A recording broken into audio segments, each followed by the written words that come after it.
एक शादीशुदा जोड़ा था। शादी होने के कुछ सालों तक तो सब ठीक चल रहा था। वे बहुत खुश थे, लेकिन जैसे जैसे समय बीतने लगा, इन पति पत्नी के जीवन से खुशियाँ कम होने लगी और उनकी जगह झगड़े, निराशा और दुख ने ले ली। पति पत्नी एक दूसरे से काफ़ी ज़्यादा प्रेम करते थे, इसलिए वे चाहते थे कि उनका जीवन फिर से पहले की तरह खुशियों से भर जाए। दोनों अपना जीवन पहले की तरह बनाने के लिए कोशिश करने लगे, लेकिन उनकी लाख कोशिशों के बावजूद उनका जीवन वैसा नहीं हो पा रहा था जैसे वो चाहते थे। जब ज़्यादा बड़ा बदलाव नहीं नज़र आया तो दोनों ने अपने कुल गुरु के पास जाकर इस समस्या का समाधान पाने का निर्णय लिया।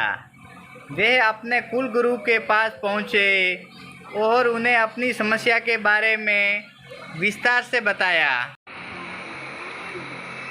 अपनी समस्या के बारे में उन्होंने विस्तार से बताया।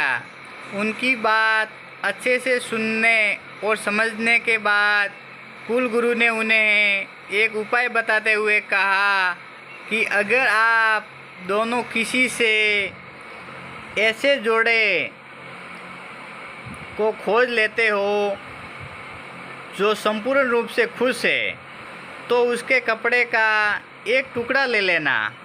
बस उसी दिन से आपका जीवन बदल जाएगा और आपको वैसा जीवन मिलेगा जैसा आप चाहते हैं। पति पत्नी इस उपाय को सुनकर खुश हो जाते हैं और उन्हें लगा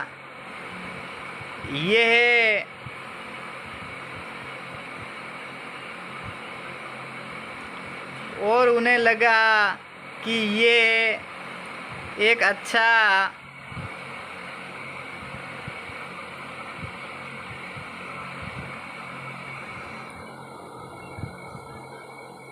मौका भी मिल जाएगा। फिर इस जोड़े ने सोचा कि सबसे ज़्यादा सुखी जोड़ा वही हो सकता है जिसके पास धन धान्य की कमी ना हो। इसलिए उन्होंने सबसे पहले अपने राजा और रानी को मिलकर उनसे पूछना बेहतर समझा कि क्या वो संपूर्ण रूप से भी खुश है या नहीं। दोनों ने किसी तरह राजा और रानी को एक बार उनसे मिलने के लिए राजी कर लिया और जब वे दोनों राजा रानी को मिलने गए तो उनका काफ़ी अच्छे से स्वागत किया गया और खाने पीने को भी अच्छे से अच्छा खाना खिलाया। वे दोनों राजा रानी के साथ में बैठे थे। तब मौका देखकर उन्होंने राजा और रानी से पूछ लिया कि क्या वो अपने जीवन में खुश हैं। तो राजा रानी दोनों ने कहा, हाँ बिल्कुल, वे दोनों जीवन में खुश है। राजा रानी का जवाब सुनकर जोड़े को खुशी हुई, लेकिन फिर उन्होंने आगे बढ़कर पूछा, क्या आप दोनों पूरी तरह से खुश हो? ये सवाल सुनकर राजा रानी के चेहरे पर थोड़ी सी उदासी सा गई।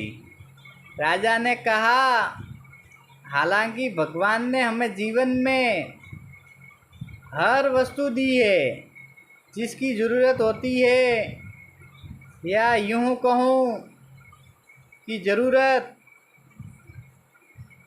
से ज़्यादा ही दी है, लेकिन एक संतान सुख अब तक हमें नसीब नहीं हुआ। राजा का जवाब सुनकर जोड़े को पता चल गया कि वे संपूर्ण सुखी नहीं हैं। उन्होंने अपना सफ़र आगे जारी रखा। उन्हें पता चला कि दूसरे राज्य में एक बहुत धनी सेठ रहता है। इस सेठ के पास धन दौलत के साथ साथ बाल बच्चे भी थे। इसलिए उन्होंने उनसे जाकर पता करना चाहा कि क्या वह पूर्ण सुखी है या नहीं। उनके घर पर 1-2 दिन रहने के बाद यही सवाल उनसे पूछने पर सेठ और सेठानी का कहना था कि सब कुछ होते हुए भी वह पूर्ण रूप से सुखी नहीं है, क्योंकि उनके 4-5 बच्चों को संभालने में उनका पूरा वक्त चला जाता है। उन्हें अपने जीवन में बाकी सुख भोगने के लिए समय ही नहीं बचता है। पति पत्नी का जोड़ा वहाँ से भी निराश होकर निकला। वो अपने जान पहचान और अनजाने कई लोगों से मिले, पर अंत में उन्हें यही पता चला कि सबके जीवन में कोई न कोई ऐसी कुछ तो कमियां हैं जिनकी वजह से वो अपने आप को पूर्ण सुखी नहीं समझते हैं। अंत में पति पत्नी एक किसान दंपति से मिले, जो दोपहर में खेत में काम करने के बाद खाना खाने के लिए बैठे थे। उनके चेहरे पर जो बेफिक्री और शांति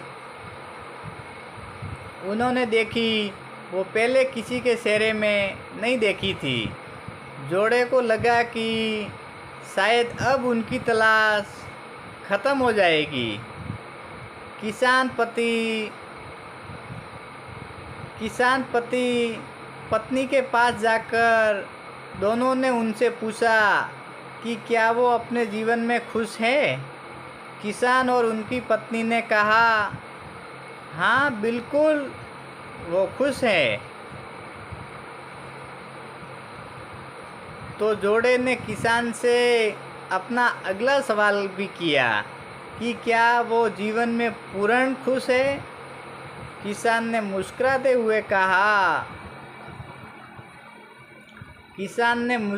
हुए कहा, बिल्कुल, दुखी होने के लिए उसके पास कोई कारण ही नहीं है। ऐसे में हर तरह से सुखी दंपति की तलाश कर रहे जोड़े ने जब खुश होकर अपने सफ़र और कारण के बारे में बताते हुए किसान से उसके कपड़े का एक टुकड़ा मांगा, तब किसान चिंतित होकर बोला कि अगर उसके पास एक से ज़्यादा कपड़े होते तो वो ज़रूर उन्हें अपना कपड़ा फाड़ कर दे देता। इसका यह मतलब था कि किसान भी पूरी तरह से खुश नहीं था, क्योंकि उसको चिंता थी कि अगर उसका कपड़ा फट गया तो अगले दिन क्या पहनेगा। अपनी खोज में पूरी तरह असफल हो चुके पति पत्नी को आखिरकार ये समझ में आ गया कि पूर्ण सुखी और खुश इस संसार में कोई भी नहीं है। ये हमारे विचार ही होते हैं जो हमें किसी वस्तु को लेकर सुखी या दुखी या खुश या नाखुश करते हैं। जैसे कि संतान ना होना किसी को दुखी करता है, तो किसी को संतान है और वो शरारत करते हैं, ये विचार दुखी करते हैं। किसी को कम धन होना दुखी करता है, तो किसी को ज़्यादा धन कोई सुरा ना ले, ये विचार दुखी करते हैं। इस कहानी का निष्कर्ष आप ऐसे निकाल सकते हो कि आप कितने खुश या कितने सुखी हो सकते हैं। ये पूरी तरह आपके ही हाथों में है। आप जितना चीज़ों के या चिंता के प्रति सकारात्मक विचार रखते हैं, आप अपने आप को उतना ही सुखी और खुश होने में मदद करता है। दोस्तों, ये कहानी कैसा लगा आपको?